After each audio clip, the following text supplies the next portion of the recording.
Today is World Polio Day, set aside to review challenges and appreciate the gains in the fight against poliomyelitis. The spread of poliovirus is a public health emergency of international concern, and the risk of poliomyelitis remains until it is eradicated globally.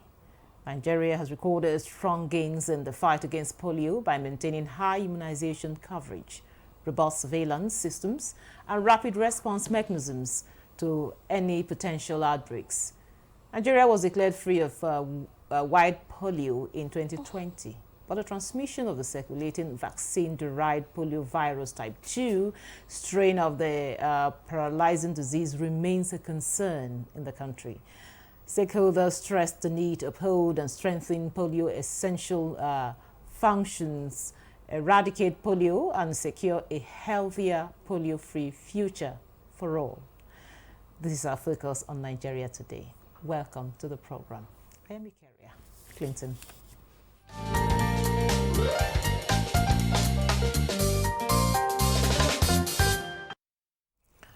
Now, joining us for the conversation is Dr. Usman Gana Abdulkadir. He is the Incident Manager, National Polio Emergency Operations Center. You're welcome to Nigeria today. Thank you, ma'am. Also with us in the studio is Dr. Khadijat Kuburat Yusuf. She is a District Polio Chairperson for Rotary District 9127. You're welcome to Nigeria today. Thank you. Thank you for inviting me to the studio. Now, I'll start with you, Usman. Now, talk to us about today's World Polio Day. How has it been for Nigeria as a country? Thank you, Ikaria, for this. So for us, Nigeria as a country, it's a long journey since we started this polio problem. And then worldwide, October 24th is set aside to celebrate World Polio Day. So for us as Nigeria, it's a period where we'll take stock of what we've done in the past year, where we've done well, where we have issues, and then we sit down to discuss with our partners in the polio space to see how we can forge ahead and then do better. So it's a journey that will always start every year, and we look forward always every year to see this period. It's a period where we have all stakeholders and then speak the same language, stop and end polio. Thank you. Okay, now to you, Khadijat. Yeah. I actually, when I was going through my, doing some research, I found out something very interesting.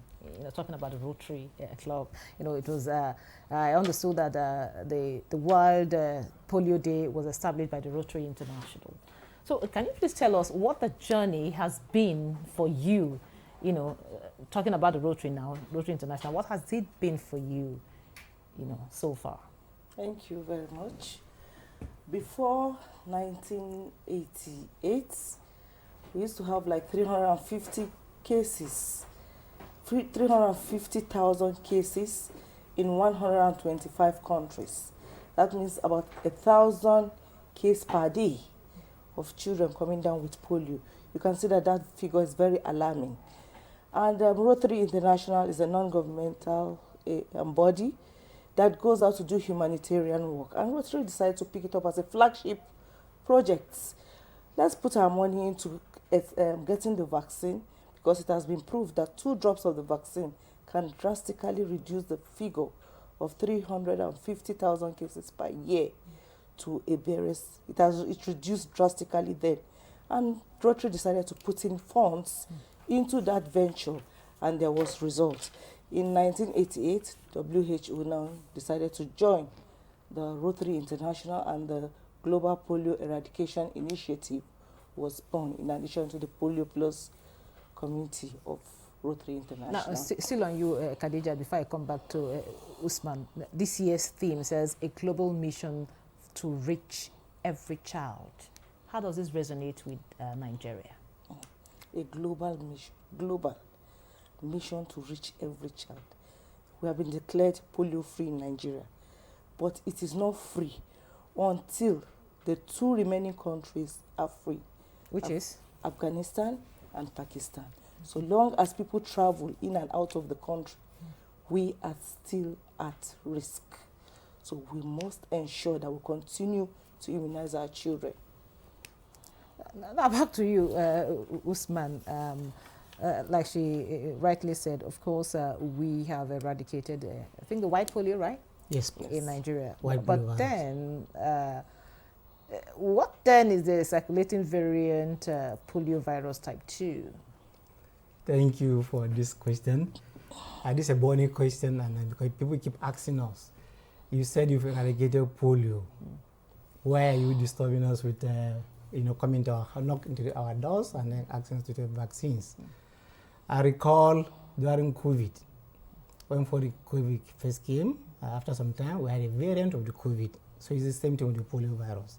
So the virus usually it mutates over time, and this is commonest in areas where you have low population immunity and a low routine immunization. And that is why you can see that this circulating variant polio virus is more common in the other parts of the country where you have low immunity and a low routine immunization. And one of the strategies for you eradicating polio, the first is to strengthen routine immunization. So you see more of this circulating variant virus in areas where you have immunity gaps and a low routine immunization. So in a nutshell, circulating variant polio virus is a virus that has mutated over time, and is more prevalent in areas where you have low immunity and then routine immunization. Thank you. Go back to you, Khadija. The war is still on, right? Yes. So now, one interesting thing now that I would love to find out is how have you been, will I say, engaging the youth?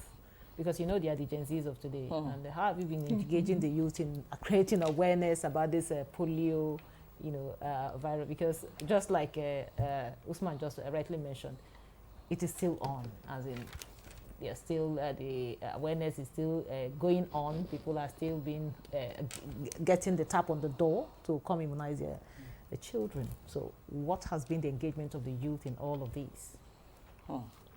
The youth is the vibrant part of the population. If you look at those carrying the boxes round to give the immunization, they're usually youths that have been trained properly to know what to go and do on the field.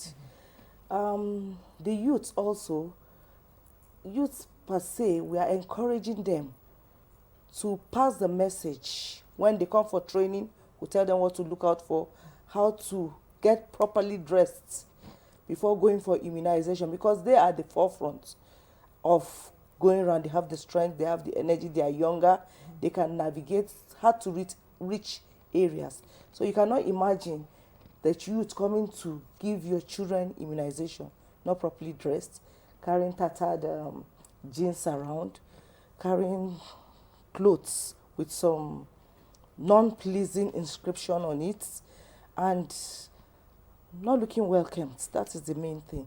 Then there are manners. Somebody coming to give your child immunization is smelling of alcohol, smelling of cigarettes. Of course, you will not allow your child to be immunized by that person. And he will go back. He will not tell them what happened. He will say that there is rejection in this house. So if you want to get the youths involved, those that are really doing the work, training and retraining, telling them about morality. Charity begins at home, training begins at home. We should recruit properly trained and educated youths that will go out with our vaccine boxes.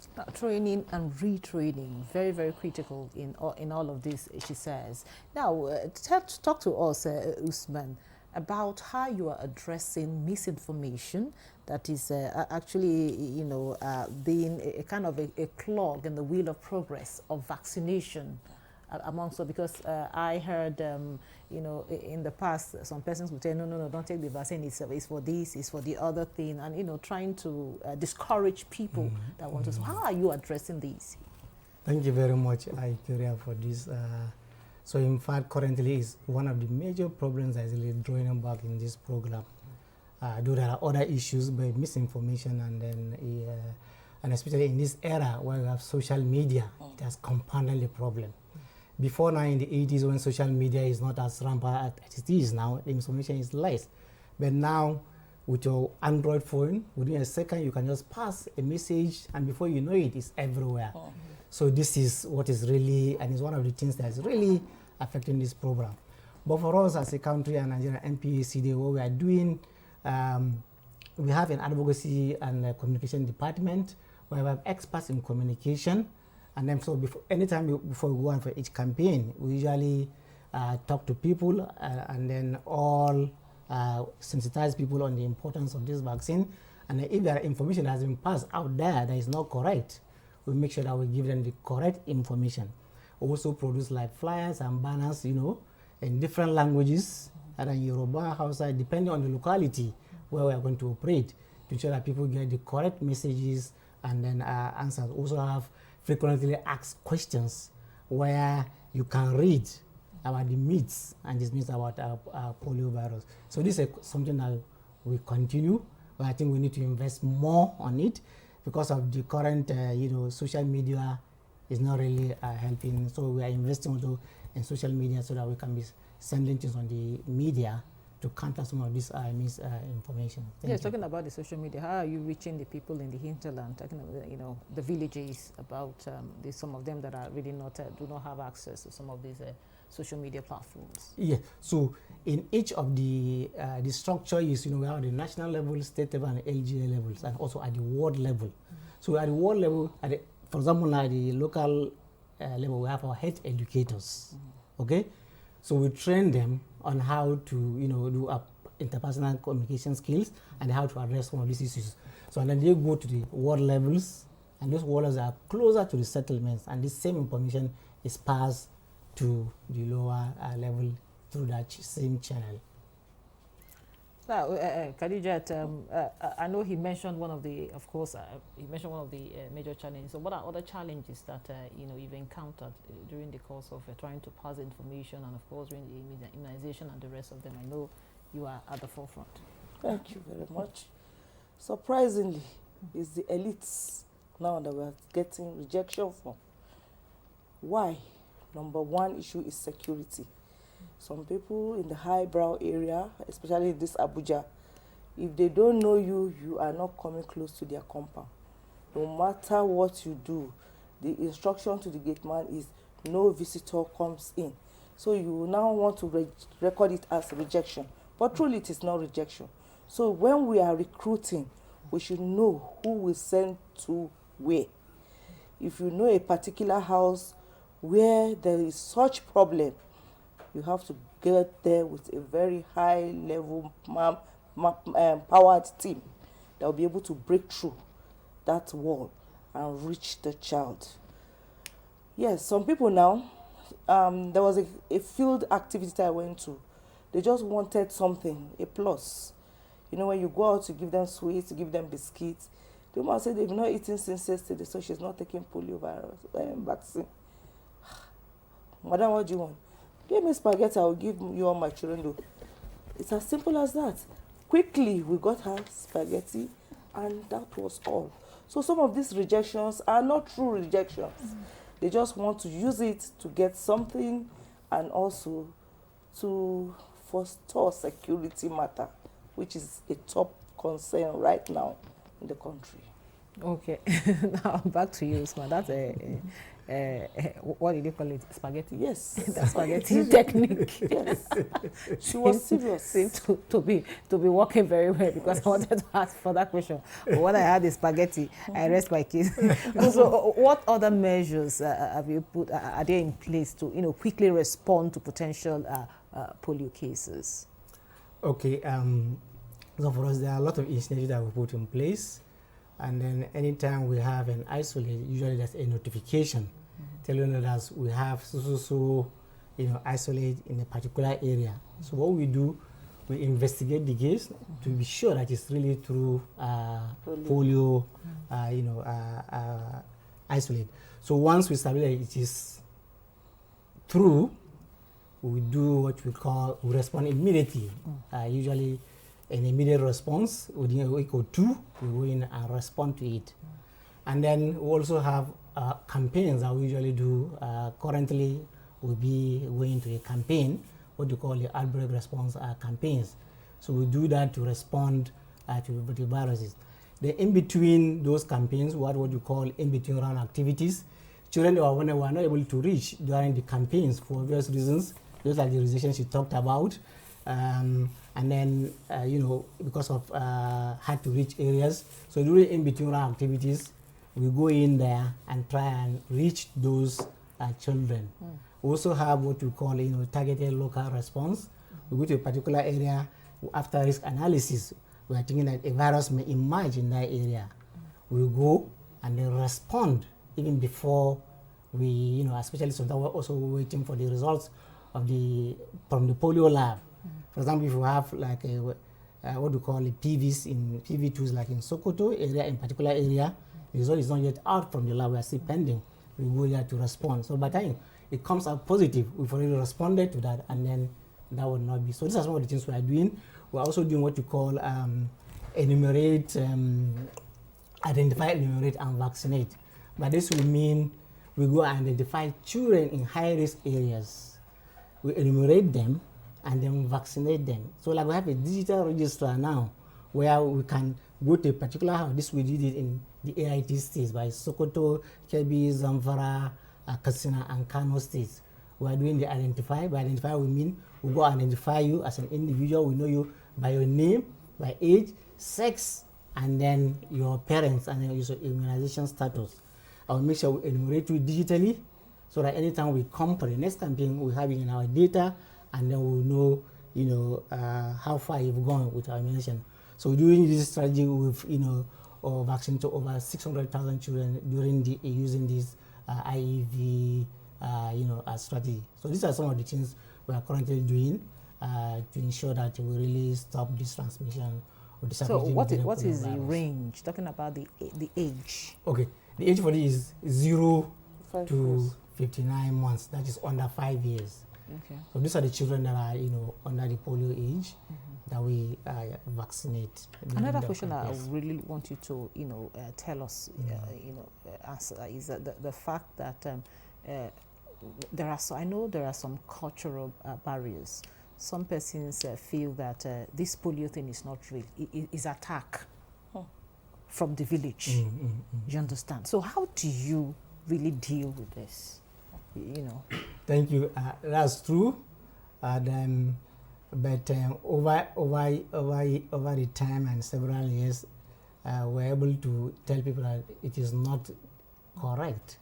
This is because if truly that is the case, the numbers that we have, children that are paralyzed will not be this much. And this is part of the things we used to sensitize people. This thing is real. It has nothing to do with attacks, witchcraft, and whatever. We all know that we have witchcraft everywhere. But the witchcraft is not something that can paralyze, your central nervous system, and you get paralysis. These are viruses that are going from your guts and affect your central nervous system, and you get paralyzed. So attacks do not, give you such kind of things. This has been scientifically proven. It is purely a scientific thing. It has nothing to do with attacks, and we urge that people should really be careful, about some of these things that they cannot prove that it is the cause of an element of, for example, for polio, paralysis. Now, back to you, Khadijat. What is the role of the community in trying to ensure that we maintain the polio-free status? Thank you very much. Before you can identify the role of the community, how is polio even gotten? It's fecal-oral, through the feces, and children 0 to 5 years, anything they pick from the floor is into their mouth. So personal hygiene is key. Hand washing, put your water, your soap, hand like this.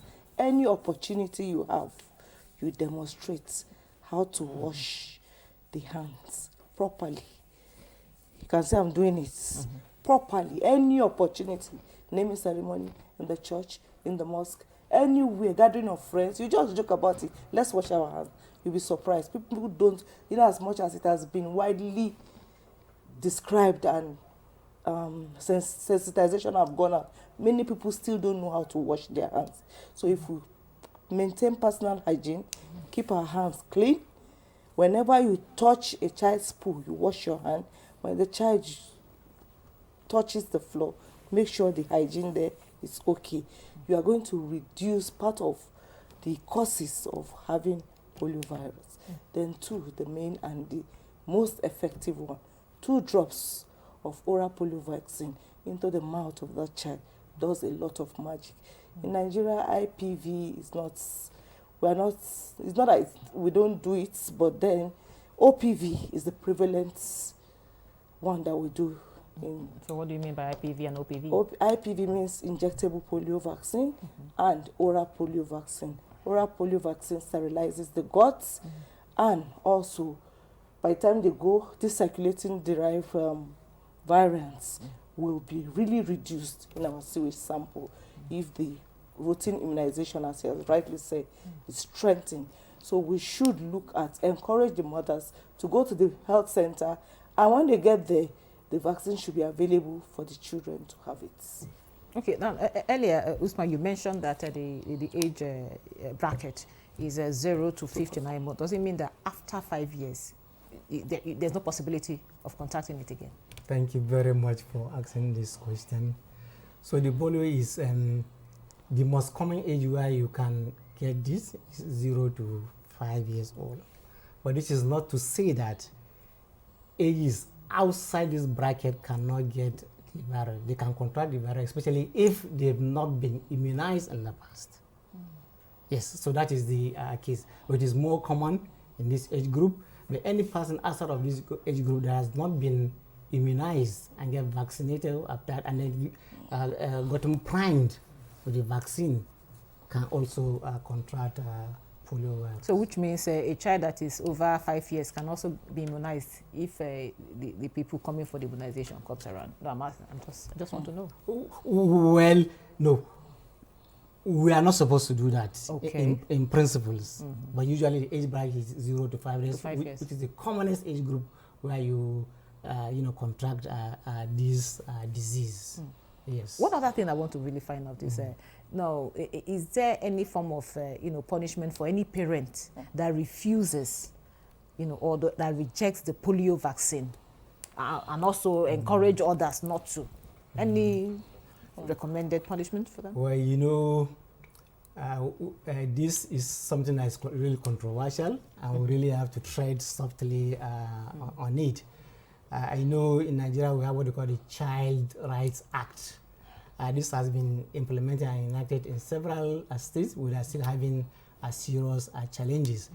So this is a country where people are thinking that polio is not a felt need.